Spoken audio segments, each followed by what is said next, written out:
나면서부터 걷지 못하는 자를 일으킨 그런 기적을 접하면서 이 초대교회에 수많은 사람들이 그 기적에 놀라고 충격을 받았습니다. 오늘도 만약에 이러한 기적이 우리 가운데 나타난다면 어떻게 할까요? 우리도 아마 엄청난 충격 가운데 휩싸일 것입니다. 그리고 또한 이 일이 어떻게 일어난 것인지, 이것이 누구에 의해서 우리에게 주어진 것인지 그것이 너무나 궁금할 것입니다. 그래서 이 기적을 경험한 사람들이 이 성전 미문으로 성전에 들어가지 않고 그 솔로몬의 행각에 다 모여들기 시작했어요. 이 기적이 어디에서 생긴 것이고 누구에 의해서 생긴 것이고 이게 대체 뭘 의미하는 것인지 그걸 알기 위해서 모여들었던 것입니다. 그때 그 가운데 베드로가 서서 담대하게 그들에게 이 일에 대해서 설명하기 시작합니다. 이 지금 그들에게 경험되어진 이 기적은 뭐냐? 이 기적은 너희들이 십자가에 못 박은 그리스도께서 죽음을 이기고 다시 살아났기 때문에 주어진 일이라고 그렇게 말하고 있어요. 그리고 또 예수 그리스도의 이름을 믿는 믿음이 지금 이 나면서부터 걷지 못한 자를 걷게 했다. 그렇게 설명하고 있습니다. 이러한 설명이 그들에게 주어지니까요, 다 은혜 받고 대단하다. 정말 저런 은혜가 우리에게도 있으면 좋겠다. 이렇게 생각했을까요? 그렇지 않더라고요. 이런 베드로의 그런 이 일에 대해서 이 기적에 대한 설명이 주어진 후에 거기에선 두 가지 반응이 나타나요. 어떤 사람들은 그 메시지를 듣고 확신에 차서 예수 그리스도를 믿는 그 믿음이 이러한 기적을 낳는구나 하고 예수를 믿고 돌아오는 사람이 있는가 하면, 오히려 어떤 사람들은 이 예수 그리스도의 죽으심과 부활에 대해서 이야기하고 있는 이 사도들에게 반감을 가지고 적대적으로 나오는 사람들이 있더라 하는 것을 오늘 말씀을 보면 우리가 알 수 있습니다. 여러분, 우리들이요 세상 가운데서 하나님의 위대한 일을 했어요. 정말 이건 하나님 아니면 할 수 없는 일을 나를 통해서 하나님이 이루신 그런 기적을 경험했어요. 그랬을 때 많은 사람들이 정말 잘했다 칭찬하고 우리와 함께 기뻐하고 하나님께 영광 돌리는 그런 모습이라면 얼마나 좋겠습니까? 그런데 그렇지 않은 거예요. 여러분, 우리가 이렇게 하나님 앞에 위대하게 쓰임받고 하나님의 기적을 이 땅에 행하였다고 해서 모든 사람이 다 칭찬하고 하나님께 함께 경배하는 그런 일이 주어지지 않습니다. 우리가 행한 일 때문에 오히려 그것을 불쾌하게 생각하고 적대적으로 나오는 사람이 있다는 사실을 기억해야 돼요. 그래서 우리가 이 세상에서 열심히 하나님 일을 한다고 해서 그것이 다 모든 사람이 인정해 주는 일이라고 생각하면 안 돼요. 다른 사람이 인정해 주지 않을 수도 있어요. 그렇기 때문에 우리는 이 세상 가운데서 정말 그러한 여러 가지 어려움, 내가 정말 열심히 하고 하나님의 이름으로 하고 하나님 영광을 위해서 한 것으로 인해서 주어지는 그런 여러 가지 어려움, 고통이 있을 때에 그것을 이겨내야만 하는데, 그것을 이길 수 있는 힘은 우리가 성령 받을 때에만 가능한 겁니다. 우리가 성령 충만하다면은 여러 가지 다양한 그런 주어진 반응이 나에게 나타난다 할지라도 우리는 그것을 성령의 능력으로 다 이겨내고 견뎌낼 수가 있는 것입니다. 그래서 우리는 꼭 내가 생각한 대로 다 된다고 생각하면 안 돼요. 내가 그것이 비록 내가 하나님 뜻대로 하나님 원하시는 것을 한다 할지라도 그것이 이루어지지 않는다면, 그리고 그것이 되었다고 해도 그것을 반대하는 사람들이 생길 때에 그때 우리들은 어떻게 할 것인가? 그것을 성령 하나님의 은혜 가운데서 잘 감당하는 그런 분들이 되어야 하는 줄 믿습니다. 오늘 1, 2절 말씀을 보면 사도들이 백성에게 말할 때에 제사장들과 성전 맡은 자와 사두개인들이 이르러 예수 안에 죽은 자의 부활이 있다고 백성을 가르치고 전함을 싫어했다, 그렇게 말하고 있습니다. 적대적인 사람들이 등장하는데 그 적대적인 사람들이 누구입니까? 바로 제사장들과 성전 맡은 자와 사두개인들이었어요. 한마디로 그 시대의 종교 지도자들이었습니다. 이들은 지금 벌어진 이 기적 앞에서 완전히 당황했어요. 더군다나 자신들이 죽게 한 예수 그리스도께서 부활했다는 그런 말을 지금 하고 있으니 그것은 정말 더더욱 인정할 수 없는 그런 일입니다. 그것을 인정하는 것은 자기들이 잘못했다는 것을 인정하는 것이 되기 때문에 그래요. 그런데 지금 이 사도들은 뭐라고 하고 있어요? 너희들이 죽인 예수 그리스도는 죽음 가운데서 부활했고 지금 벌어진 이 기적도 예수 그리스도의 이름으로 일어난 것이라고 그렇게 막 사람들 앞에서 선포하고 그들을 가르치고 있는 거예요. 그러니 이 제사장들과 성전 맡은 자와 이 사두개인들이 가만히 있을 수 있습니까? 더 이상 그들이 백성들에게 이러한 도를 가리키는 것을 그냥 보고 있을 수가 없기 때문에 결국은 사도들을 잡아 가둘 수밖에 없었던 것입니다. 여러분, 오늘 우리들이 세상을 향해 그리스도가 당신의 죄 때문에 죽었다가 부활하셨습니다, 당신이 죄인입니다, 그렇게 얘기한다고 해보세요. 그거를 정말 순순히 맞습니다, 내가 죄인이죠, 그렇게 받아들일 사람이 어디 있어요? 그렇지 않습니다. 오늘도 마찬가지예요. 우리가 하나님의 복음을 가지고 그들의 죄를 지적하고 그들의 그 죄를 용서받기 위해서 예수 그리스도 그의 죽으심과 부활을 믿고 거듭나야 된다고 얘기할 때에 정말 거기에 반발하고 적대하는 그런 사람들이 생길 수밖에 없는 것입니다. 그런데 우리의 삶을 오늘날 믿음으로 우리가 살아가는데, 믿음의 사람으로서 우리가 살면서 이런 일을 우리가 겪고 있습니까? 겪지 않아요. 우리에게는 이러한 것으로 말미암아 닥쳐오는 여러 가지 사람들이 나를 어렵게 만드는 그런 일들이 주어지지 않습니다. 그것은 왜 그렇습니까? 우리가 담대하게 세상의 죄에 대해서 선포하지 않기 때문에 그래요. 그들의 죄를 지적하고 예수 그리스도 말미암는 구원을 우리가 이야기하지 않기 때문에 아무도 우리에게 반발하지 않는 것입니다. 그저 나 혼자 신앙생활 하면 되는 거지, 나만 잘 믿으면 그러면 그것도 은혜지, 이렇게 생각하면서 사는 거예요. 그렇게 산다고 해도 감당할 수 없는 핍박이 주어지는 경우가 얼마나 많은지 몰라요. 우리가 아무것도 안 하고 내 신앙 하나만 지키려고 해도 그 신앙 지키는 것도 어렵다고요. 그런데 어떻게 세상을 향해 그들의 죄가 무엇인지를 선포하고 그 예수 그리스도로 말미암아 회개하고 구원받으라 하는 얘기를 어떻게 할 수 있어요? 우리들은 그것을 하기가 너무 어렵습니다. 그러나 이 제자들도 마찬가지였어요. 그런데 이 제자들이 성령의 충만을 받은 다음부터는 완전히 달라졌습니다. 성령을 받은 다음에 이 사도들은 담대한 믿음을 가지고 이 예수 그리스도의 부활과 죽으심에 대해서 사람들 앞에 담대하게 선포했어요. 지금 이 제사장들과 성전 맡은 자와 사두개인은 어떤 사람들이에요? 그 민족의 지도자들이에요. 그럼에도 불구하고 그 앞에 서서 당당하게 그들의 잘못을 지적하고 있는 것입니다.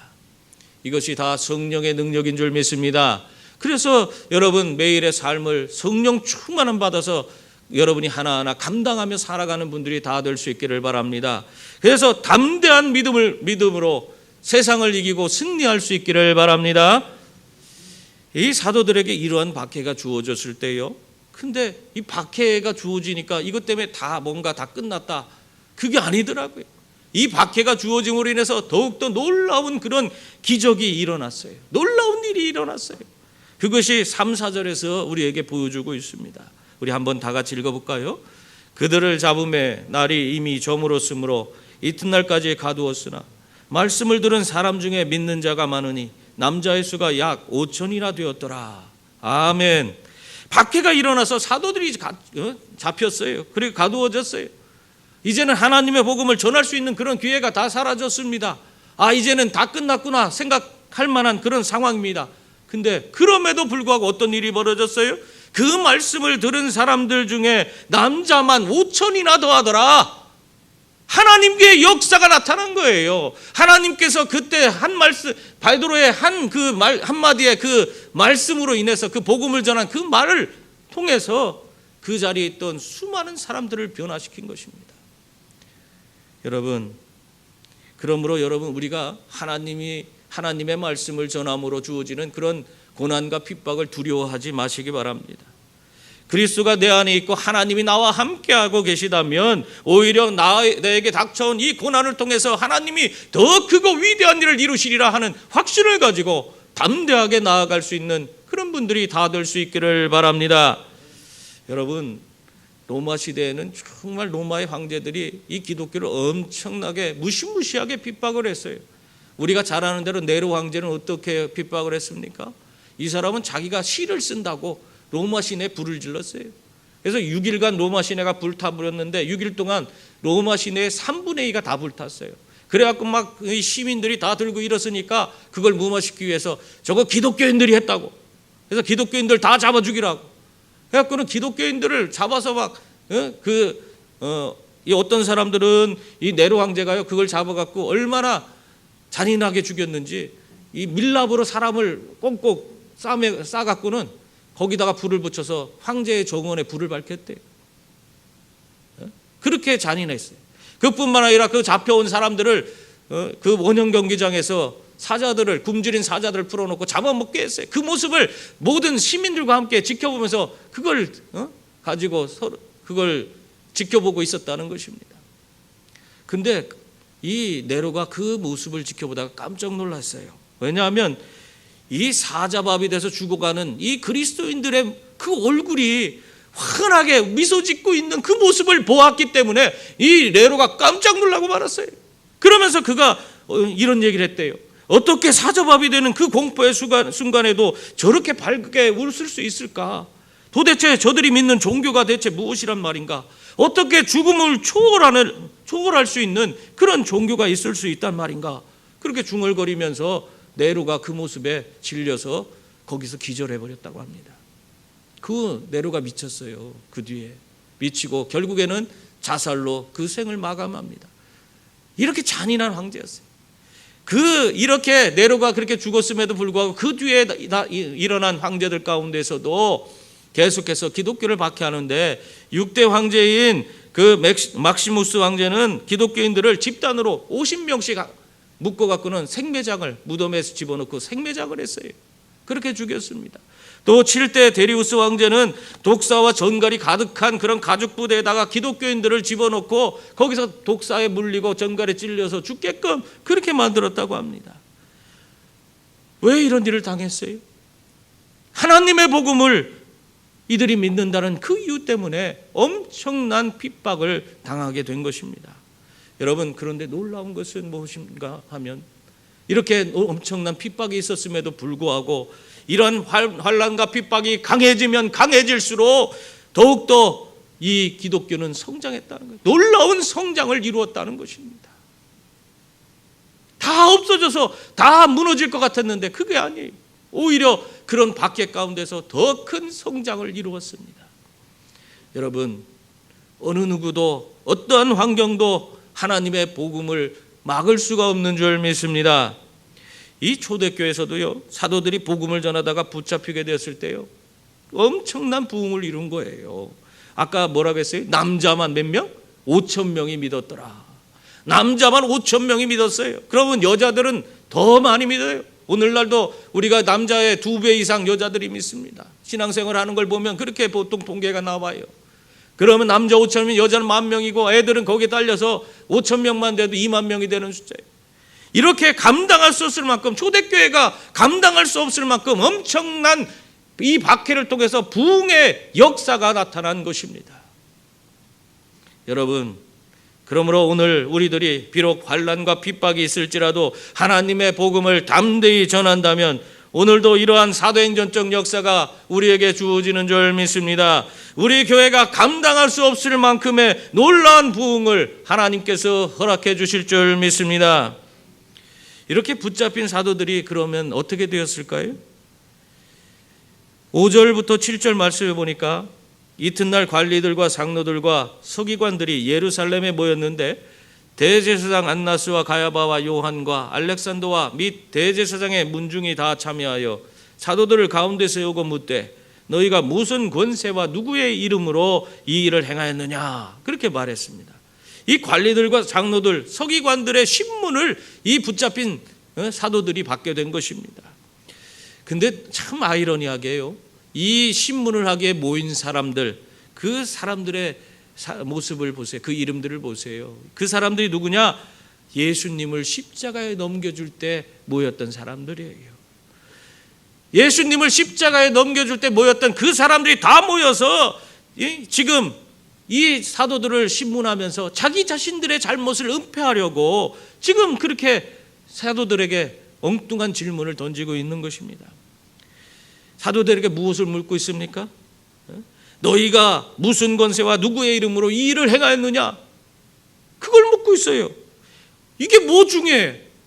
지금 나타난 기적이 중요하지. 어떻게 이러한 기적이 일어났는지 그 기적에 대해서 이야기를 묻고 그 기적에 대해서 알고자 해야 되는데 그 기적에 대한 관심이 없어요. 왜 그렇습니까? 이 기적에 대해서 이야기하면 이야기할수록 그 기적을 일으킨 사도들이 더 하나님 앞에 높임을 받고 그들이 칭송받을 수 있기 때문에 그걸 할 필요가 없는 거예요. 그러니까 이 사람들을 어떻게 해서든지 꼬투리 잡는, 그런 꼬투리를 잡기 위해서라도 다른 질문, 비본질적인 질문을 할 수밖에 없는 거예요. 그러니까 여기에서 너희들이 누구의 이름으로, 누구의 권세로 이런 일을 행하느냐? 우리가 보통 이 얘기를 들으면요, 우리는 어떤 생각을 합니까? 그거는 하나님의 권세로, 하늘의 권세로 우리가 이 일을 하는 거지. 우리가 그냥 아무렇게나 하는 건가? 우리는 스스로가 그렇게 생각을 합니다. 근데 지금 이 사람들이 그것을 묻는 것이 아니에요. 이 사람들은 뭘 묻고 있는 것입니까? 지금 누구의 허락을 받고 이건 내 땅인데, 내가 여기 다스리는 영역인데, 내가 여기서 내 권위로 이 모든 것을 내 마음대로 하고 있는데 네가 여기에서 무슨 권위로, 누구의 이름으로 지금 이 일을 행하고 있느냐? 그걸 묻고 있는 거예요. 하늘의 권세로 지금 이 일을 행한다, 이런 생각을 갖고 하는 것이 아니라 지금 이 땅의 이 모든 권세가 내 것인데 너희들이 누구에게 허락받고 이 일을 하고 있느냐? 이 얘기를 하고 있는 거예요. 여러분, 이 사람들이 어떤 사람들이에요? 종교 지도자들이에요. 근데 그들은 하늘의 권세를 몰라요. 하늘의 권세를 가지고 이 땅에서 하나님의 영광을 위해서 살아갈 그런 존재들이, 그들이 다 하늘의 권세는 잊어버리고 눈 멀어서 땅의 권세, 그것만 움켜쥐기 위해서 발버둥치고 있는 그런 모습이에요. 여러분, 이런 모습이 오늘 우리들의 모습에는 없습니까? 믿는다고 하면서 예수 믿는 사람이라고 그렇게 이야기하면서도 정말 우리가 이 땅에서 하늘의 권세를 가지고 살아가고 있습니까? 우리가 하늘의 시민이라고 분명히 성경은 우리에게 말씀하고 있는데 우리가 하늘의 그 하나님의 뜻을 가지고 이 땅에 제대로 살고 있습니까? 내 욕심을 채우기 위해서 내가 정말 아무것도 희생하지 않고 오로지 내 욕심만을 위해서 살아가고 있지는 않습니까? 세상 것을 움켜쥐고 놓지 못하면서 정말 주와 복음을 위해 조금도 희생과 헌신을 하지 못하면서, 그러면서 내가 믿음의 사람이라고, 나는 하늘의 시민이라고 그렇게 얘기할 수 있습니까? 여러분, 우리들은 하늘의 권세를 가지고 살아가는 자들인 줄 믿습니다. 그러므로 우리들은 하늘의 권세로 우리에게 주어진 모든 일들을 정말 하나님의 뜻을 따라서 믿음으로 행하며 하나님께 영광 돌리는 자들이 되어야 할 줄 믿습니다. 영광스러운 하나님의 자녀로서 우리가 삶을 살아야 되는 줄 믿습니다. 그래서 우리가 이 세상을 바꿀 수 있는 거예요. 하늘의 권세를 가지고 이 땅을 살아갈 때에 세상을 바꿀 수 있는 거예요. 그래서 우리가 정말 이 땅에 하나님 나라를 세워가는 그런 분들이 다 될 수 있기를 바랍니다. 이러한 관리들과 장로들과 서기관들의 질문에 베드로가 성령이 충만해서 대답을 했어요. 그게 10절 말씀입니다. 우리 10절 말씀 우리 함께 읽어보겠습니다. 너희와 모든 이스라엘 백성들은 알라. 너희가 십자가에 못 박고 하나님이 죽은 자 가운데서 살리신 나사렛 예수 그리스도의 이름으로 이 사람이 건강하게 되어 너희 앞에 섰느니라. 아멘. 너희가 십자가에 죽인 예수 그리스도, 하나님이 죽음 가운데 살린 예수 그리스도, 그 예수 그리스도의 이름이 지금 이 병자를 건강하게 하였다, 그렇게 말하고 있습니다. 지금 이 관리들과 장로들과 이 서기관들 이 질문에 베드로가요 두려움 없이 담대하게 지금 이야기하고 있는 것입니다. 성령이 충만한 베드로에게는 두려움이 있을 수 없었어요. 그래서 백성들의 관리들과 설교관들이 그들이 질문하는 그 질문에 담대하게 너희가 죽인 예수 그리스도, 그 예수 그리스도의 이름이 이 병자를 건강하게 했다. 그들의 잘못을 지적하고 그리고 그 기적을 일으킨 주체가 바로 그 이름 예수 그리스도의 이름이다 하고 이야기를 하고 있는 것입니다. 여러분, 성령이 충만하면, 성령이 우리와 함께하면 우리는 담대하게 이렇게 참된 진리를 이야기할 수 있는 줄 믿습니다. 어떠한 상황과 환경 가운데 놓일지라도 우리는 담대한 믿음으로 이렇게 예수 그리스도를 우리가 증거하며 살아갈 수 있는 그런 사람이 되는 줄 믿습니다. 오늘 또한 베드로는 너희가 버린 이 예수께서 머릿돌이 되었다, 그렇게 또한 이야기하고 있습니다. 11절 말씀을 보면 이 예수는 너희 건축자의 버린 돌로서 집 모퉁이의 머릿돌이 되었느니라, 그렇게 말하고 있습니다. 종교 지도자들이 자신들이 지닌 종교적인 기득권을 잃지 않기 위해서 서로 모함하고 협작해서 예수를 십자가에 죽였지만, 또 건축자의 쓸모없는 그런 돌처럼 우리 예수님은 버려졌지만 예수님은 우리 구원의 머릿돌, 천국의 머릿돌이 되었다, 그렇게 이야기하고 있는 것입니다. 여러분, 그래서 우리가 소망이 있는 거예요. 천국의 머릿돌이신 예수 그리스도가 우리의 구주시고 내 주인이시기 때문에, 나를 구원해 주시고 나에게 구원과 영생과 천국을 허락해 주시기 때문에 우리에겐 소망이 있는 것입니다. 버린 돌 같은, 그런 버려진 돌과 같은 그런 우리들의 인생을 우리 주님이 붙드시고 우리를 건져주시기 때문에 우리는 오늘도 그 주님으로 말미암아 소망 가운데 살아가게 되는 줄 믿습니다. 그러므로 언제나 주님의 손에 붙들린 그런 인생이 될 수 있기를 바랍니다. 철저히 내 작은, 지극히 작은 그런 부분까지도 철저히 주님께 다 맡기고 주님의 다스림을 받으면서 주님과 함께 동행하는 그런 삶을 살아가는 그런 귀한 일꾼들이 다 될 수 있기를 바랍니다. 이 말을 마치고 베드로가요, 마지막으로 그 종교 지도자들에게 한 가지 권면의 말씀을 하고 있습니다. 그것이 12절 말씀이에요. 얼마나 담대하게 말하는지 몰라요. 여러분 다 같이 한번 읽어보겠습니다. 다른 이로서는 구원을 받을 수 없나니 저나 사람 중에 구원을 받을 만한 다른 이름을 우리에게 주신 일이 없음이라 하였더라. 아멘. 얼마나 확신에 차서 이야기하는지 몰라요. 여러분, 다른 이로서는 구원을 받을 수 없는 줄 믿습니다. 다른 이로서는 구원을 받을 수 없기 때문에, 저나 사람 중에 구원받을 만한 다른 이름이 없기 때문에 우리는 이 예수 그리스도, 이분을 온전히 붙들고 정말 열심히 전도하고 선교하고 헌신하고 봉사하면서 우리가 살아가는 줄 믿습니다.